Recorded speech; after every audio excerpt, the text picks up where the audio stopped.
7. Barrett outside, the switch. Doncic goes, oh, what a great step! And then he hammers it home! Broke his ankles! Yo, what's going on, guys? Welcome back to a brand new video. I hope you guys are doing well, and I'm very excited to film this video. But before I officially get into this video, I want to thank you guys so much for the great amount of support. The love you guys have been showing me, I really greatly appreciate it. And I hope you guys know it's not just my channel, it's your channel as well, because this channel wouldn't be possible without you guys, the likes, the comments, the views, the subscribers. Like, at the end of the day, we're a family. We are a New York Knicks family. We're a basketball family. It's crazy the support the Knicks get. Like, I really think we're one of the best fan bases in sports when it comes to loyalty, just how much we love this team. We're committed. Like, we're just never going to stop being fans of this team no matter how bad they are.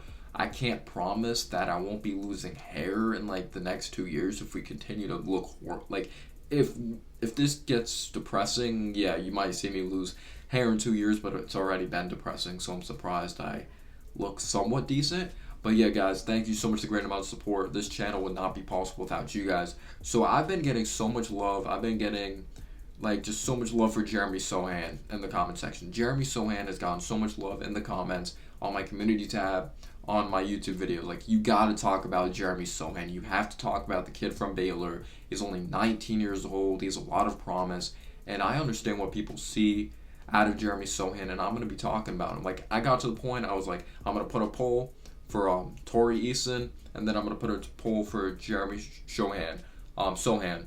Whatever prospect gets more likes, I'm gonna be talking about them. And it was Jeremy Sochan, freaking a landslide. A lot of people like what he brings to the table. So let's talk about Jeremy Sochan. So Sochan's very interesting because he's someone that could come in, impact the game at a high level, but he also has upside, and he can continue to get better as a player. And you guys are probably wondering, what position does he play? He plays power forward. Don't click off the video though. Let me bring you guys some context, because I know a lot of people are going to be like, we have Julius Randle, we have Obi Toppin. Why the hell would we take another power forward when it comes to the 11th overall pick? And I do think he can end up being there. Maybe the Wizards scoop him up because they need defense, but I really think Jeremy Sochan, there's a capability or a possibility that he's going to be there with the 11th overall pick. I personally think so. So when you look at Jeremy Sochan, I'm not going to be getting into the details yet. Eventually I am. He has the type of skill set that he does a lot of things out there on the court. He impacts the game at a very high level, and you can't look at the stats when you see what he brings to the table. I'm not saying he's going to be Draymond Green, but you watch Jeremy Lin. You watch Draymond Green, what he brings to the table when it comes to his energy, his leadership, just his overall communication skills. Everyone says he does little things, like I say, he does the little things, but they really result in big things out there on the floor. The reason people say he does little things is because he does simple things as setting great screens, just making key passes, like passes to assist. They're not always assist. Like, what he does in the locker room, he's a great communicator, he's a great leader. No one really talks about those things. Everyone just looks at the stats, but he's truly a great basketball player because of the way he communicates with his teammates and how he sets guys up for success and how he makes key defensive plays. I'm not saying he's Draymond Green, but I see some Draymond Green in him. I see some Patrick Williams in him as well. So he's the type of player, Jeremy Sochan, he doesn't need to start, he doesn't need a bench, and he doesn't need to come off the bench. He could thrive in any type of role. He's just ready to play no matter what. He has that relentless motor. He has that relentless, coach, whatever you ask me to do, I'm going to do out there at the highest level possible. You want me to snag 10 rebounds tonight? I'm going to do that. You want me to get others involved? I'm going to do that. He tries to impact the game in every single way. That's what I love about Jeremy Sochan. But when it comes to certain personnel, he could play the 3. I'm going to be getting into the reasons why. Certain personnel. He could play the 4 because that's his true position. He could even play some small ball 5. It's 2022. There's no true positions. And there's one thing he does very well, a reason why he could play small ball 5. But then you take a look at his physical profile here. He's built like a grown man. He's built like a freaking brick house. And he's only 19 years old. He's a freshman. He's from England, if you did not know. Sorry if you heard my chair squeaking there. So he's 6'9", 230 pounds with a 7-foot wingspan, which could help him on the offense side of the basketball and the defense side of the basketball. So he brings a lot of versatility when it comes to his physical profile, just how bad he wants it out there on the floor. He has a great work ethic, but he's not a perfect player. but he could impact the game starting or coming off the bench. And one thing, I know we rag on Tom Thibodeau, but my man CP from Knicks Fan TV made a good point. We can make excuses like the reason Tom Thibodeau played Grimes was because of injuries, but once he started playing Grimes, he didn't really stop playing him. He gave Quickly 19 to 20 minutes his rookie year. Yes, he didn't start him, but you don't have to start someone to still have their impact on the game. And Quickly still had a huge impact on this team his rookie year. And I know he had a shaky year his second year, but eventually got things together, and he didn't really take away a lot of minutes from Quickly. His minutes actually went up. The Obi situation is tricky. Julius Randle's contract, it's really hard to bench someone that it seemed like he built a bigger ego. I'm not trying to hate on Julius Randle personally. It seemed like he had a huge ego. We just gave him that contract. Weird situation. Really weird situation. The Reddish one, maybe I don't agree with that one that much, but we eventually gave Grimes minutes. We eventually gave Jericho Sims minutes.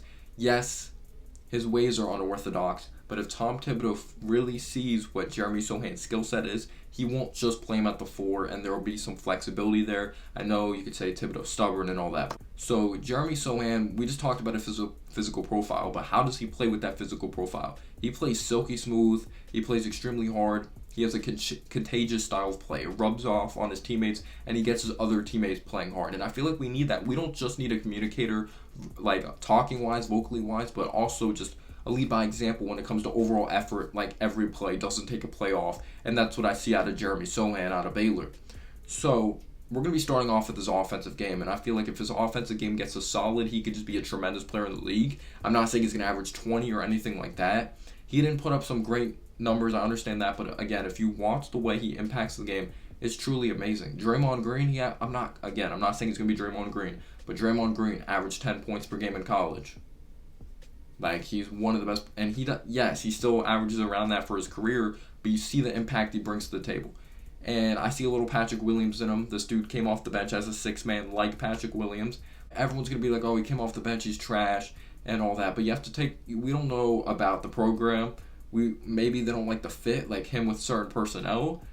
Maybe he was more confident and a more experienced guy out there on the floor. Some guys are some coaches aren't about raising their players' NBA draft stocks. John Calipari's into that, but not every coach is into it. There was a reason Baylor went so far. They were in the national tournament, and he was still able to put an impact on the game. And again, this dude doesn't have to be a starter or come off the bench to be impactful. He could do both. And I know that's tricky for the 11th overall pick, but we've seen some very freaking good players come off the bench, that have had huge impacts on the game. There's some bench players that are better than starters in the league.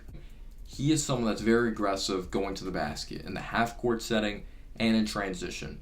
He's actually a good athlete. I'm not going to say he's a fantastic athlete, but when you watch Jeremy Sochan go to the basket, you could just tell he works on his finishing every single day because he's a good finisher. He finishes with his right, he finishes with his left. There's a dexterity there, and I love that he has a left and a right hand, so he won't be afraid to finish with the left hand. He has that strength, he has that physicality to knock guys off their spot and knock them out of position, so that's good. There's a comfortability there with his body, and because he has a 7-foot wingspan, he's able to keep the ball high and away from the defense. It's difficult to block, and it's also closer to the basket at times. It gives them just an easier way to finish around the basket, so I do like that, but there's more to it when it comes to his finishing. I like his adjusting in the air. When someone's rotating over, or he recognizes when someone's rotating over, let's say he's going for a left-hand layup, he could adjust in the air, go to his right. I love that about Jeremy Sochan. He has a great awareness. He has a great feel for the game out there on the basketball court, so I do like his finishing. There's a nitpick I do have with one thing with his finishing. I think he's a good athlete. He's a good athlete. I'm not saying he's solid. He's good. I'm not saying he's some crazy explosive or anything like that, but sometimes I don't think he realizes the athlete he really is.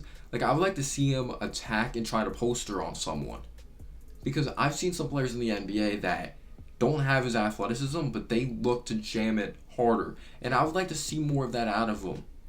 Maybe he's a very fundamental guy, but there's instances I'm like, he could just drive and jam it on someone. Why don't you do that? So that's something I really nitpick with him. So getting into his Achilles heel here, it's his shot from beyond the arc. He did not shoot it well. I actually have his number right here. 29.6% from beyond the arc. That is not good. It's not good at all. No excuses there. And I really think it might be a mechanical issue. I don't think his shot's ugly looking, but when I slowly break it down, does he shoot with too much palm? Is it nicely coming off of his fingertips? Is there not enough touch there? Because it looks like sometimes he doesn't have enough control behind it, and it's like a knuckleball at times. Or it's like kind of a curveball. Sometimes it hits the front rim, sometimes it hits the side of the rim, the back rim. It's kind of all over the place. So does he put too much palm into shooting the basketball? And sometimes, or his release is actually slow to the point that someone could be on the right wing, or someone could be on the left wing, let's say, he's in the left corner. He's wide open. No one's near him. If it's a J.J. Redick, if it's one of the best shooters to ever live, if it's a Reggie Miller, or Stephen Curry, they're open in the corner, Ray Allen, they're going to shoot that, knock it down, or they're going to get it off cleanly. When he's shooting, it's slow to the point. He gives the defense time to rotate over, like, while he's in a shooting motion. So it is slow, which I don't like about it. And it's inconsistent. Again, it's not an ugly-looking form. There's no hitch or anything in it. And I don't think there's a confidence issue because he still went on to shoot them. And sometimes he would swish it, but sometimes it would just brick and be all over the place. So, again, he's 19 years old. He can't improve. I think an accomplishment would literally be getting into like 35, 36%. And when you look at some players throughout their career, they have been able to work on their three-point shot. And he's someone that really puts in the work. But, yes, he has to make a huge improvement in that department from beyond the arc. So don't expect him to step in and be a great three-point shooter. But this is where I see the similarity of Patrick Williams because he's a solid athlete like Patrick Williams. I think Patrick Williams is a better athlete, but Patrick Williams came in with like a mid-range shot, not really a consistent three-point shot. And I like what he does from mid-range territory. I actually think he's a solid mid-range shooter, and I think he could be really good. And it's not just like catch and shoot him coming off of screens, but there's little creation. There's a little upside there. He loves using like this spin step through, or like you could say a little leaner. Like when the defense is collapsed on him, you think he's in trouble. He finds a way to get out of it with slight little hesitation. He rips through it, avoids the defense, steps through and shoots it. Like we've seen Kobe do it. I'm not comparing to Kobe, but we've seen players that are some of the best difficult shot makers be able to pull off that shot. But I love that. I love when he goes to that spin move, half spin, fade away. So he's not afraid to take fadeaways. He's proven to knock some down. It's not fully consistent yet, but sometimes with that slow release, he has gotten blocked, which kind of the scary thing again with that slower type of release. But yes, he's proven to have a spin, fadeaway, or be able to knock it down from mid-range territory, which at least because he doesn't have a three-point shot, that mid-range shot may be available. Eventually, like NBA teams are going to adjust to that, but I like that he's a mid-range shot. I love how he has that spin, fadeaway. He has something in his bag, and he uses that spin to get to the basket as well, which I really do like. So he attacks the basket strong, needs to work on his three-point shot, and he has a solid mid-range, so he definitely needs a deeper bag, but I like that he at least has a mid-range shot. But I would also like to see him build a bigger bag in the post, especially when it comes to mismatches. For someone that's that strong, I feel like he has to do a better job taking advantages of mismatches in the post. I think he has potential in that department as a post-up player for someone that's so strong. So, yeah, he needs to get better in the post. He needs to build a bigger bag. But his handle is a work in progress. I don't think it's terrible, though. He's shown to take it, like, coast to coast. But, yes, obviously you're not expecting him to break anyone down off the dribble. But he can get to the cup with it. It's not so bad to the point he loses it out of bounds when he's driving to the basket. It's fundamental. It's not flashy. It could sometimes get loose. But I think it's decent enough for the next level. Now getting into his passing, I feel like this is the most underrated part of his game. And notice when I talked about his struggles from three-point land, like I talked about at the beginning of the video, yes, he could play the three, but you're going to need certain personnel with him. So you'll probably need a Quickly starting. You'll need a Grimes with him, or you'll need a Fournier, your choice of a shooter, to really help him space the floor. But, yeah, I'm about to be talking about another part of his game, which he could bring to the table, which would be huge for the New York Knicks, and it doesn't just have to be at the point guard position, and it could take pressure off of whoever we start at the point guard position. And another thing, yes, Tibbs may not give this guy valuable minutes right off the bench, but we can confidently say that this guy's going to outlast Tibbs. Like, when he's still going to be here when Tibbs is gone. Like, we can't always put Tibbs into every solution or every situation when it comes to a young guy's development and how it can hurt it. But I understand we want these guys to get off to a good start. So getting into his passing, he has a good feel for the game. Like, he really does have a good feel for the game. One of my favorite things about him is when he comes up with a steal or when he comes up with a rebound, he does a great job turning it into transition offense. Comes up with a steal, comes up with a rebound. He does a good job. He could push it coast to coast, and he's very unselfish in transition. He makes the right read, which I absolutely love. This dude isn't afraid to push it, get others involved, kind of be vocal at times, telling guys where to cut. He does a good job finding guys cutting, dribble penetrating, stopping inside, dumping it off to someone, kicking it outside of the perimeter. He can make basic reads. He's not crazy flashy, but he's smart. Like, he reads the game very well. He's very fundamental, but he makes it work. I would say when he turns the ball over is when his handle gets sloppy at times, but again, Draymond Green comparison. You see it a little bit. Draymond Green comes up with a huge rebound, comes up with a huge steal, creates offense in transition. He's not afraid to push it sometimes. Is he the best ball handler in the world when it comes to his handle? No. But you see the way he impacts the game, making the right read in transition, being unselfish, finding his shooters outside on the perimeter, and that's why I would really like to see him maybe in a type of lineup. Maybe he just plays a small ball five, or he's out there in general with some shooters. I feel like he can create open looks and take a little playmaking duties off of whoever's the point guard out there on the floor. And one play I absolutely loved is when he pushed it up the floor. He gave it up to his teammate. He was cutting backdoor. His teammate gave it back to him, and then he laid it up in it or threw it down. I'm trying to think at the top of my head. It was a very nice give and go, and that shows flashes of what he could potentially be. Coming up with a huge rebound, coming up with a huge steal, pushing it coast to coast, giving it up to his teammate, cutting. He's constantly involved in the action, and then he ends up with a bucket. I love what he brings to the table. He's constantly moving on both ends of the floor. And we saw a very nice sample size in a very limited playmaking role. So what will he look like in a bigger playmaking role? I'm not saying he's going to be Magic Johnson or anything like that, but he's shown he could be a solid playmaker. And now getting into his rebounding, like I said, he's relentless, he plays extremely hard, and he has a great nose for the ball. He knows the way the ball is going to come off the rim. He does a good job positioning with his body. Yes, he knows when to give up the ball and not try to do too much. Just constantly just fighting for the basketball. That's what you love. You want to see the competitiveness. I feel like you could always tell how much someone wants to be a great basketball player by the way they really want to rebound the basketball. Is there the effort there? Is there truly the love for the game, the way they want the basketball? And now getting into his defense, I think he's the best defensive player out of this class when I watch him. I really think he is that good. This dude covers the entire floor. He's constantly moving. He's constantly switching. He's constantly communicating. He covers the whole floor with his length, with his strength, with how tall he is out there on the floor. His lateral quickness is absolutely off the charts. He can guard on the ball. He's a great weak side defender. He's great at reading the passing lane. He takes pride in playing defense, and I think he's going to be a good rookie defender from day one. I really do believe that. He's potential to guard multiple positions. But obviously there's a weakness with everything. Sometimes he can be a little too aggressive on the defense side of the basketball and go for that game-winning block or that huge block, if you know what I mean. Tom Thibodeau loves defense. He loves mentally tough players. Tom Thibodeau, who knows if he's going to be here when it comes to his whole New York Knicks career. Maybe not if we go on to draft this guy, but I like what he brings to the table. He could play more than one position, in my opinion, due to his defensive versatility and if he's out there with certain personnel.